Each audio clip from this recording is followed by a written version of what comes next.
नमस्कार बच्चों, मैं सुमित्रा गौतम। आज हम कक्षा अष्टम पुस्तक बसंत का पाठ 5 पढ़ेंगे, चिट्ठियों की अनूठी दुनिया।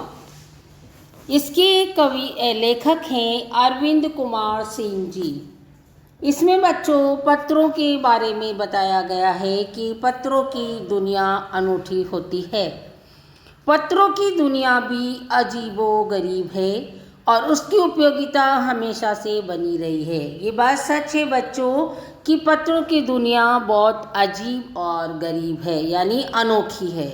अजीबो-गरीब यानी अनोखी है। उसकी उपयोगिता हमेशा से बनी रही है। पत्रों की उपयोगिता तो बच्चों शुरू से ही है। पत्र जो काम कर सकते हैं वह संचार का आधुनिकतम साधन नहीं कर सकता। देखो बच्चों, पत्र के माध्यम से हम सब चीज़ लिख करके भेज सकते हैं जो हम बोल नहीं सकते। यानी संचार का आधुनिकतम साधन क्या है? जैसे दूरभाष है, तो दूरभाष में हम बोल नहीं सकते हैं, लेकिन हम पत्र में लिख सकते हैं। जो बात हम वो फ़ोन पर बता नहीं सकते उसको हम लिख करके भेज सकते हैं, और पत्र में हम ज़्यादा से ज़्यादा बात भी लिख कर भेज सकते हैं।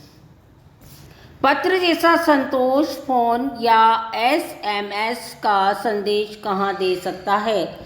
पत्र जैसा हमें संतोष देता है, यानी हमें खुशियाँ देता है, हमें संतोषी बनाता है, हमें अच्छा लगता है, वैसा फ़ोन या SMS नहीं दे सकता। SMS होता है लघु संदेश सेवा। SMS का मतलब होता है लघु संदेश सेवा। पत्र एक नया सिलसिला शुरू करते हैं और राजनीति, साहित्य, कला के क्षेत्रों में तमाम विवाद, नई घटनाओं की जड़ भी पत्र ही होते हैं। देखो बच्चों कि अभी फ़ोन से तो हम कैसी भी बात करेंगे, लेकिन जो हम लिखित में दे सकते हैं वो नहीं कर पाते। जैसे राजनीति क्षेत्र है उसमें पत्र लिखते हैं, साहित्य है उसमें पत्र लिखा जाता है, कला का क्षेत्र है उसमें पत्र लिखा जाता है। अगर किसी के बीच में विवाद चल रहा है तो उसमें पत्र के माध्यम से बताया जाता है। कोई नई घटना है तो उसमें भी पत्र दिया जाता है। दुनिया का तमाम साहित्य पत्रों पर केंद्रित है। दुनिया का जितना भी साहित्य आप देखोगे किस पर निर्भर रहता है? पत्रों पर निर्भर रहता है। और मानव सभ्यता के विकास में इन पत्रों ने अनूठी भूमिका निभाई है। मानव सभ्यता यानी मानव की जो सभ्यता है, अगर उनका विकास करना है, मनुष्य की सभ्यता का विकास करना है, तो उसमें पत्रों की अनूठी भूमिका देखने को मिलती है। पत्रों का भाव सब जगह एक सा है, भले ही उसका नाम अलग अलग हो। देखो बच्चों, अलग अलग नाम कैसे? जैसे उर्दू में खत कहा जाता है पत्र को, संस्कृत में पत्र कहा जाता है, कन्नड़ में कागज, तेलुगु में उत्तरम, जाबू और लेख, तथा तमिल में कड़ित कहा जाता है। यानी हर स्थान पे अलग अलग नाम से पत्र को पुकारा जाता है। पत्र यादों को सहेज कर रखते हैं। यादों को सहेज कर रखना भी एक बहुत बड़ा काम है। पत्र यादों को सहेज कर रखते हैं, यानी क्या है कि जैसे अपन ने कॉल किया तो वो तो कॉल कर लिया, बात कर ली, फ़ोन कर लिया, या हमने कोई SMS भेजा, वो भी क्या है कि डिलीट हो गया। लेकिन पत्र एक ऐसी चीज़ है उसको संभाल के रखा जाता है, और फिर उसके बाद में जब हमारी इच्छा हो या हमें पढ़ना हो तो हम दोबारा भी पढ़ सकते हैं, तिबारा भी पढ़ सकते हैं। इसमें किसी को कोई संदेह नहीं है। हर एक की अपनी पत्र लेखन कला है। सबकी पत्र लिखने की अलग अलग कला होती है, और हर एक के पत्रों का अपना दायरा होता है। सबका अपना अपना दायरा होता है, सबके लिखने का अलग अलग अंदाज होता है, अलग अलग तरीका होता है। दुनिया भर में रोज़ करोड़ों पत्र एक दूसरे को तलाशते तमाम ठिकानों तक पहुंचते हैं।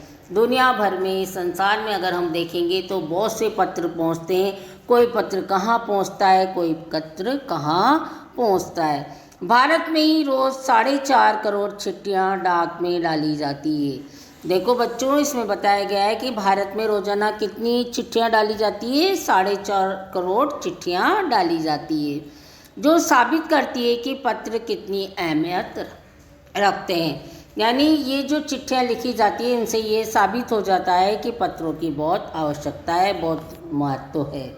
पंडित जवाहरलाल नेहरू ने सन 1953 में सही कहा था कि हजारों साल तक संचार का साधन केवल हरकारी रनर्स या फिर तेज घोड़े रहे हैं। पहले तो क्या था, पहले संदेश घोड़ों के माध्यम से भेजा जाता था, इसके बाद पहिए आ गए, पर रेलवे और तार से भारी बदलाव आया। जब से रेलें चली और तार चले, जब से भारी बदलाव आ गया।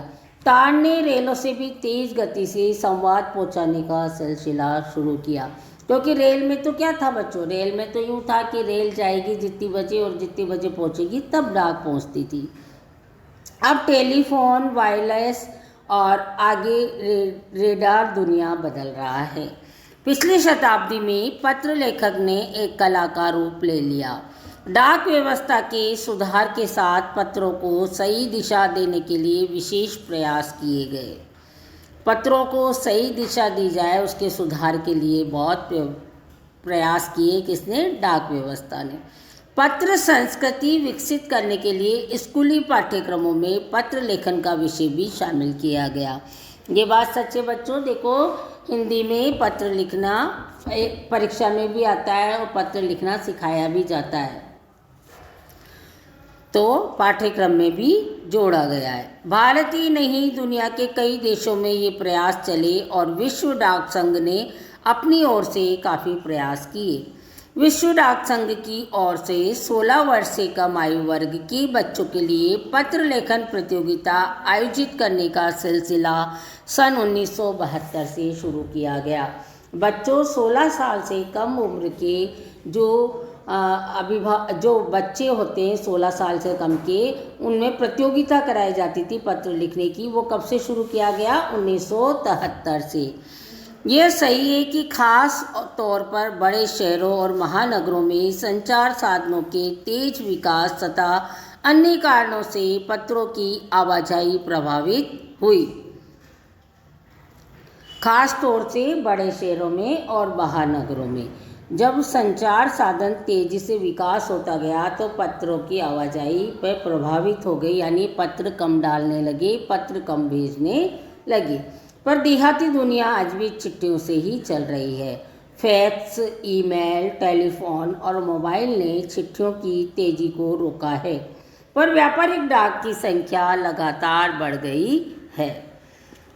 जहाँ तक पत्रों का सवाल है, अगर आप बारीकी से उसकी तह पे जाएंगे तो आपको ऐसा कोई नहीं मिलेगा जिसने कभी किसी को पत्र न लिखा या न लिखाया हो। अगर हम उसकी अंदर तक पहुँचेंगे, अगर हम उसकी सच्चाई को जानेंगे, तो हम ये देखेंगे कि ऐसा कोई व्यक्ति नहीं है जिसने आज तक पत्र न लिखा हो न लिखवाया हो। पत्रों का बेसब्री से जिसने इंतज़ार न किया हो, ऐसा कोई व्यक्ति भी नहीं मिलेगा। हमारे सैनिक तो पत्रों का जिस उत्सुकता से इंतज़ार करते हैं, इसकी कोई मिसाल ही नहीं है। देखो, जो हमारी सेना है, हमारे देश की रक्षा करती है, हमारी सीमा पर खड़ी रहती है, हमारे देश की तरफ से युद्ध करती है, उनको हमेशा अपने परिजनों का, अपने घर वालों के पत्रों की प्रतीक्षा रहती है। एक दौर था जब लोग पत्रों का महीनों इंतज़ार करते थे, पर अब वो बात नहीं है। परिवहन साधनों के विकास से दूरी बहुत घटा दी गई है। पहले लोगों के लिए संचार का इकलौता साधन चिट्ठी थी, आज और भी साधन विकसित हो गए हैं। धन्यवाद बच्चों।